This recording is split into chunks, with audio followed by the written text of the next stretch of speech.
Man, the lighting in here is not good enough. I'm gonna have to step my game up. All right, so I'm just gonna hold this. I'm just gonna hold this the whole video.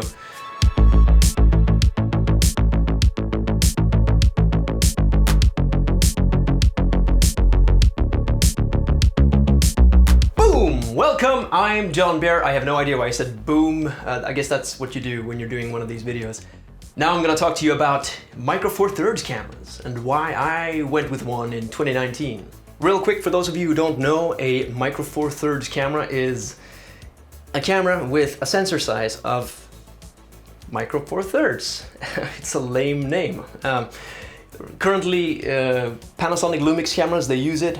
Olympus cameras and the Blackmagic 4K Pocket are the ones that come to mind right now.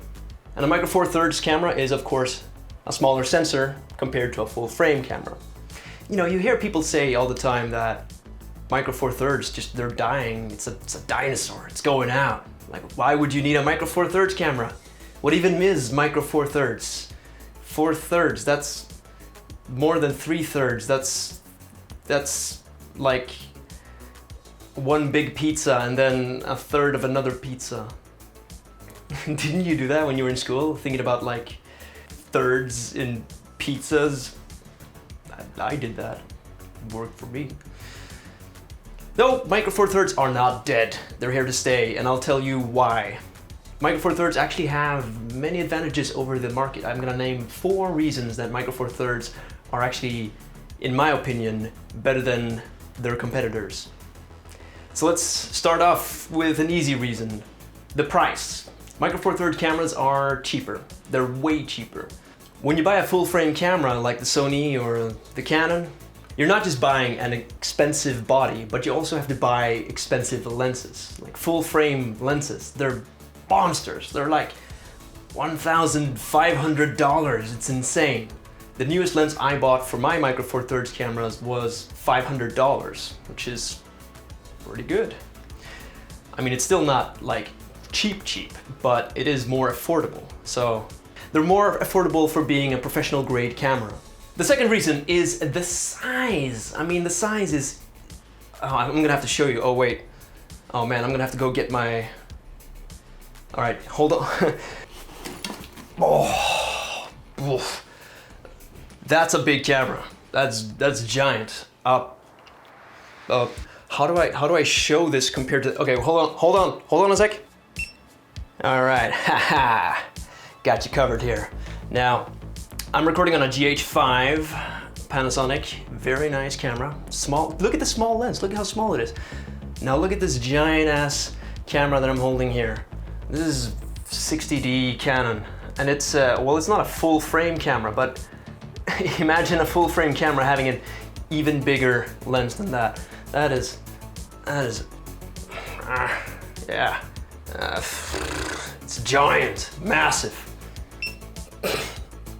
So, I mean, you might be asking well, I'm holding the light again. So you might be asking, why is size such a big deal? In fact, a lot of people want big cameras because, you know, it makes you look more legit. Well, I mean, I'm a bit of a traveler myself. I travel around a lot and I like to have a more portable camera. It's just easier to pack it in your backpack, especially when you build up a big collection of lenses. I mean, it's the lenses that are giant. I mean, the new full frame mirrorless cameras, the bodies are not big, but the lenses are just laughably huge. Like, it's so disproportionately large compared to the body of the camera. It kind of bugs me. So, personal preference, I suppose. People can get around the size, but for me, size is a big selling point. Point number 3, why I believe personally that Micro Four Thirds are great, is because they have the same amazing performance, but none of the overheating issues. This camera that I'm shooting with right here, the Lumix GH5, I mean, I can shoot non-stop 4K for hours. Like, the only reason it would stop is because it runs out of space to record. It never overheats, never has any issues. I can record in 10 bits.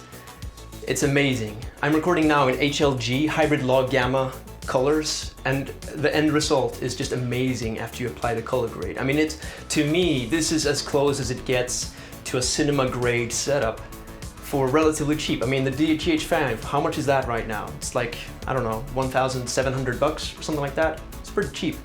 And then you look at the alternatives on the market. You have the Blackmagic 4K Pocket Edition. Man, that name, I can never get that name right. I mean, that thing is incredibly cheap, and that is literally a cinema camera in the Micro Four Thirds system. And here's the fourth point, and this is the kind of a counter to the most common objection. People say they want a full frame camera because of the low light capability. For those of you who don't know, it's when it comes to low light, when you have a full frame, as in a bigger sensor, you have more light coming in because you have these massive lenses, of course. So with more light coming in, you get more creamy, nice blurry backgrounds, bokeh, as well as better low light performance. And yeah, it's true. I mean, I just released a video before this one where I was filming an event, cocktail mixing convention. And admittedly, it was shot during low light conditions, and you can tell from the video it's quite noisy. And yeah, you got me on that one, but here's the counter to that objection. For a Micro Four Thirds camera, what you can do is you can get a speed booster. A speed booster is essentially a magnifying glass. You just put on top of the camera and you're good to go. On top of that magnifying glass, you put a full frame lens on it.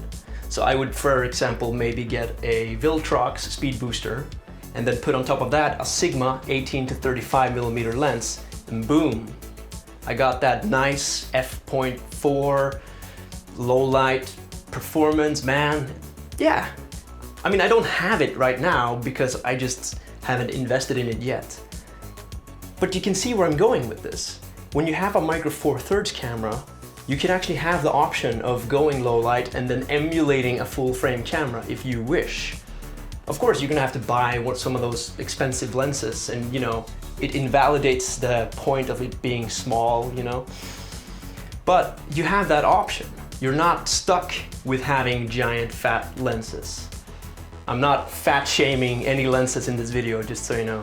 So that about wraps up my 4 points as to why a Micro Four Thirds camera is a good option in 2019.